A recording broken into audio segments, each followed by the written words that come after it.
I have to say it. I'm not going to be the Alabama coach. What? How could you not predict at least 10 to 13 wins for next season is all I'm saying.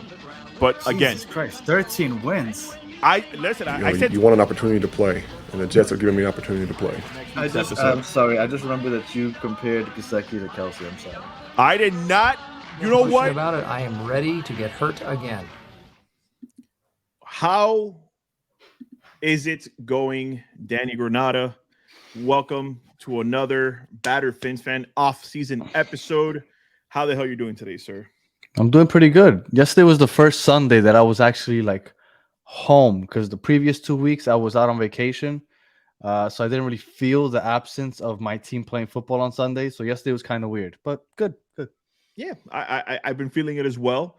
And the reason I lost my train of thought there at the very beginning was just for one moment when I said, I'm ready to get hurt again. And how it comes to full fruition here that I'm potentially in a position where I could get hurt again with the Vic Fangio news 3 days ago. It was confirmed that he's for sure going to be the defense coordinator for the Miami Dolphins. Not confirmed. Mike Silver, as of 11:53 this morning, says, for what it's worth, Vic Fangio told me last night, nothing has been decided on my end.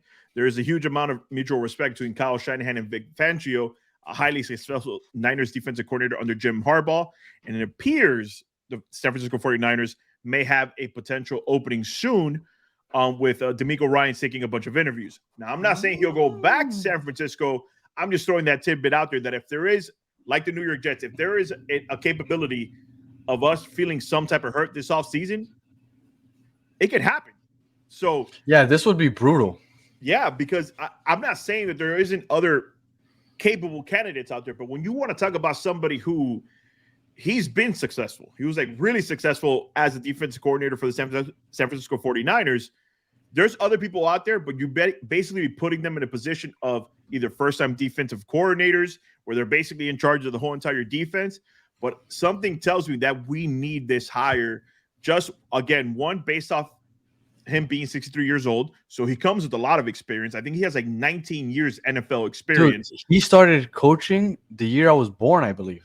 So that in itself. In the NFL. And think about it. Mike McDaniel was born years after you and I were born. I believe maybe you're the same age as Mike McDaniel, I think. I'm 37. But that type of age in the room with you is only going to make you better as a coach. But one of the things, and let's just dive right into it. One of the things I like about Vic Fangio, again, is the experience.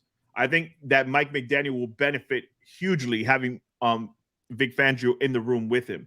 The second thing I like about him is the fact of the type of defense that he plays. Now, he's known to run a 3-4 defense, which I told you last week's episode. I prefer a 4-3. But when you go back and you look at Denver's film and you look at San Francisco's film, he runs a 3-4, but it looks more like a 4-3 because his ends are usually on the ground and his outside linebackers usually got their hands in the ground. So it could potentially look like what I want. Right. It's a 3-4 that my understanding is that he disguises his plays right before the snap often. Yes. He likes to play a lot of coverage, a lot of zone, which I'm not sure how that plays because you guys have become so accustomed to that zero blitz and just blitz heavy defense. And that is polar opposite from what Vic Fangio does. Yeah. He does not blitz much at all. My understanding is that he blitzed 20% of the games. It's going to be a completely different look, but it has to be welcome if he can be here because he has such a good history, such a good track record outside of his head coach stint with the Denver Broncos. I want you to follow me here on this. The type of defense he likes running a too high, too deep safety structure. And he basically likes running a whole lot of zone in between, hiding his packages. I can see a Javon Holland, Brandon Jones tandem in just waiting back there. But one of the great things about Brandon Jones is that he loves blitzing a lot. He's really good coming off that edge. So is Javon Holland. So I'm not saying that Vic Fangio can't get the most out of these two guys and making them two deep safeties. But do you think there's a position where we may be in the market for another strong safety? And the reason I asked that is because Javon Holland plays free safety. This oh my God, I lost his name. The safety for the Bills. He's a free agent this year, and he's been Jordan Poyer. Jordan Poyer. That name has been tossed around a lot. Do you think there's a scenario where maybe we keep Brandon Jones because always he's still on a rookie deal, but we bring somebody like Jordan Poyer to go back there and play with Javon Holland. Jordan Poyer, I think he might have even been if it wasn't a Pro Bowler last year, but he might be a Pro Bowler this year. Like he's a stud. Yeah. His wife is really hot also. Jordan Poyer, you need safeties that are good at filling gaps. Yeah. Because Vic Fangio's defenses, you can't run on those defenses. No. Right? Because that's it. Like he's gonna stuff the box, and he needs safeties that can play up and stuff that and be athletic, that they can drop back and play coverage, but also stop the run. And Jordan Poyer would be a perfect fit. Now, you said that X is gonna be back. Yeah.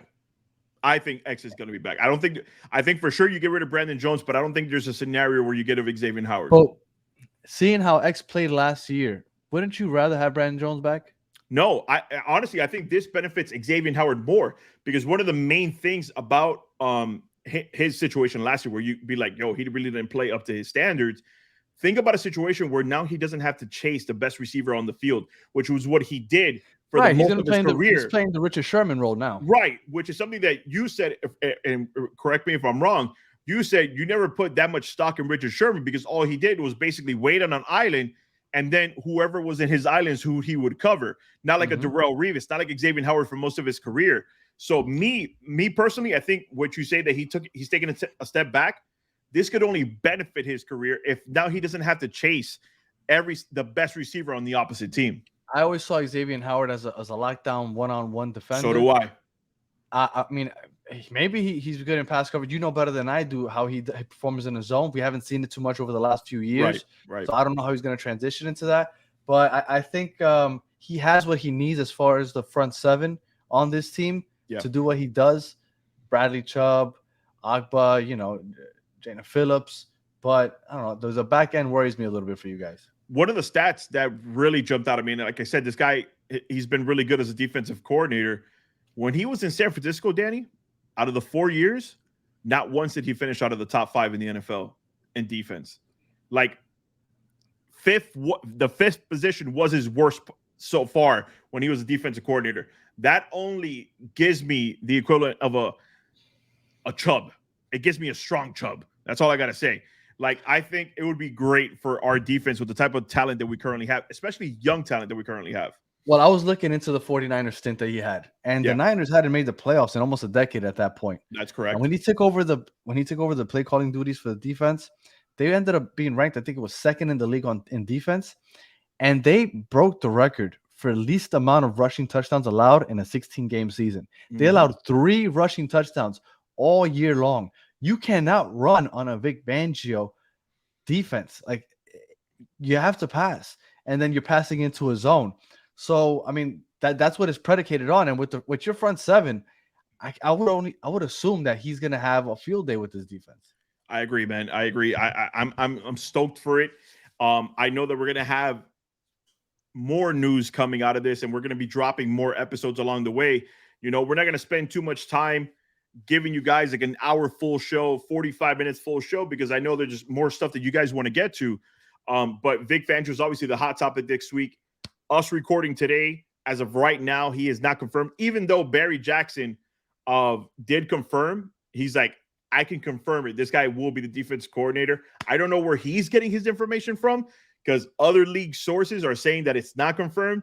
But I'm just gonna say this, and Look, before you drop your sense, I'll leave it on this.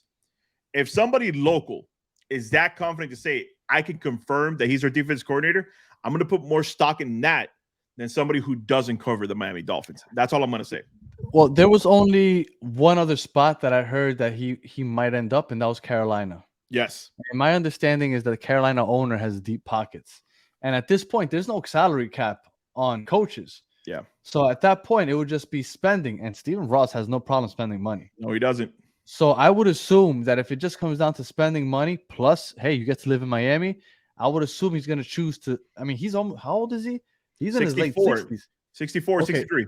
So let's hypothetically say he's going to be here for at least 2 to 3 years. There's a decent chance that he ends up retiring after this job. Yeah. So why wouldn't you want to retire in Florida? I agree. I think that this is where he ends up. Now, I didn't know what you just told me about the possibility of becoming the San Francisco 49ers defensive coordinator. Now, once you said that, then I thought, okay, maybe he ends up on the Niners, because I didn't know that was an option.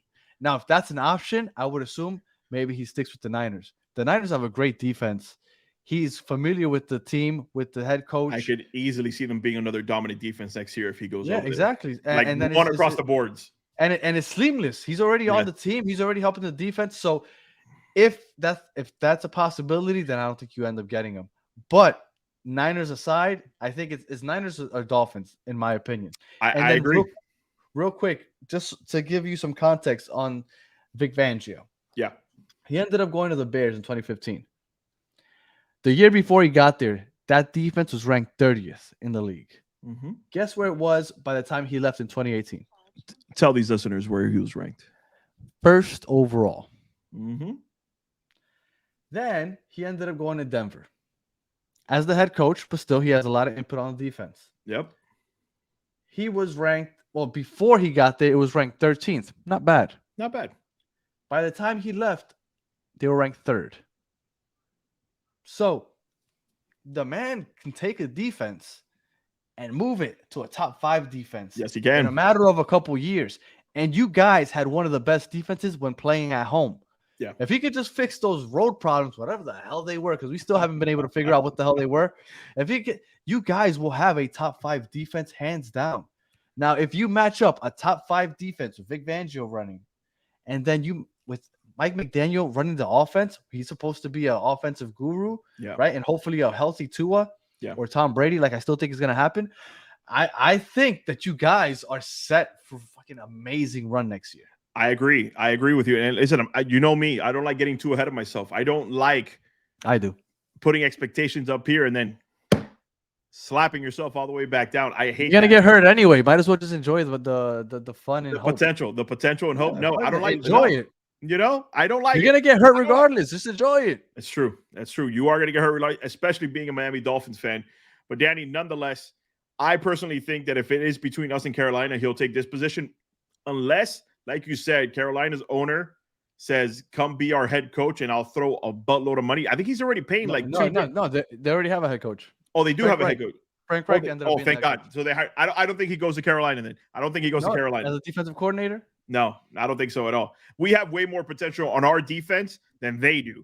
Now, I will tell you that if Kyle Shanahan's like, all right, DeMeco Ryans is gone, he got a head coaching position. Because I don't think DeMeco Ryans leaves if he doesn't get a head coaching position. Yeah, he might get it with the Texans. What I'm saying, well, what they're saying is that he might end up on the Texans as a head coach, and JJ Watt might come and play on one of the defensive coaches. I don't know if it's defensive coordinator or just somewhere on the defense, but he might end up being a defensive coach somewhere on his staff. So that's out there already. Wow. I didn't know that was an option, though. Yeah. Now that you brought that up, I started feeling bad for you a little bit because then it might not happen. Mike Silver talked about their relationship. I don't think it's an option, but I think it's based off their relationship in history. He thinks that it could be an option. And I think with just having that tidbit out there, that they're friends, it's like, hey, you want to come and hang out in San Francisco? There's really not much of a difference hanging out in San Francisco on a top-rated defense and hanging out in Miami. You're still going to get tropical weather. You're still going to be in a very comfortable state most of the time. But San Francisco gets cold, but yeah. Yeah, I think Miami is going to be it. I'm putting 85% stock in that. I think Vic Fangio is our defense corner before the end of the week. Now, I know that this episode is a Vic Fangio episode, but I would like to ask you a question. Sure. Bradley Chubb. Yeah. Were you happy with the output that you got for him with everything that you had to give up to get him? I think I am. And the reason I say that is one of the biggest things that you and I do is the eye test. We can't just go based off of stats because stats can be very misleading. When you go back and watch film of Bradley Chubb, he was getting a lot of pressures. Okay. Yes, he wasn't getting his hands on the quarterbacks. Yes, he wasn't causing consistent fumbles or sacks and stuff like that, but he was getting a lot of pressure. I think having the right defensive coordinator, getting your players in the best position to succeed is what's really going to take Bradley Chubb and people like Jalen Phillips to the next level. Well, Bradley Chubb was playing under Vic Fangio for 3 years in Denver. Yes, he was. The first year under Vic Fangio, he had 1 sack. Mm-hmm. Second year, 7. Third year, he missed half the year. He had 0 sacks. So that was surprising to me because I thought like the same like you. I was like, Vic Fangio, okay, he's gonna get the most out of Bradley Chubb, especially since he knows him well. But he didn't perform very well with him in Denver. So that's a little food for thought. And I'm glad you brought that up because again, he runs at 3-4. I personally think the best suited defense for this team is a 4-3. You got to have Jalen Phillips and Bradley Chubb's hands in the dirt consistently for 4 downs in a row. Run some more zone. Do that. But I think that if you have Jalen Phillips just be like your only job, kill the quarterback.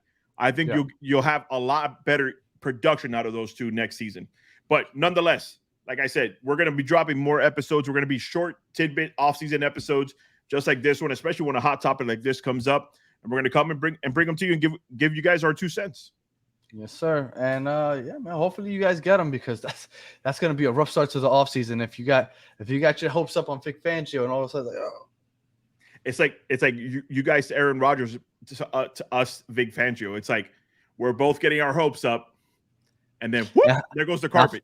And how messed up is it that we're both relying on failed Denver Broncos head coaches? Yeah, no shit, man, no shit. But intertwined. Nonetheless, this is the Bearded Fanatic. That is the Battered Jets fan, and this was Battered Fins fan off-season episode. We'll be back to you probably this week if we do confirm this, and we could probably dive a little bit more into it, like his contract, how many millions does Stephen Ross give him.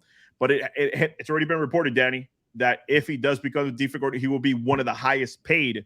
My understanding is in the NFL. The highest paid coordinator in history. There you go. It was reported. And I don't listen. One thing, people could talk shit about Stephen Ross all they want. One thing is, this man is not afraid to spend money to try to bring a winner to Miami, and that's what I respect about Stephen Ross. But ladies and gentlemen, peace, fins up. We'll catch you next time. Peace.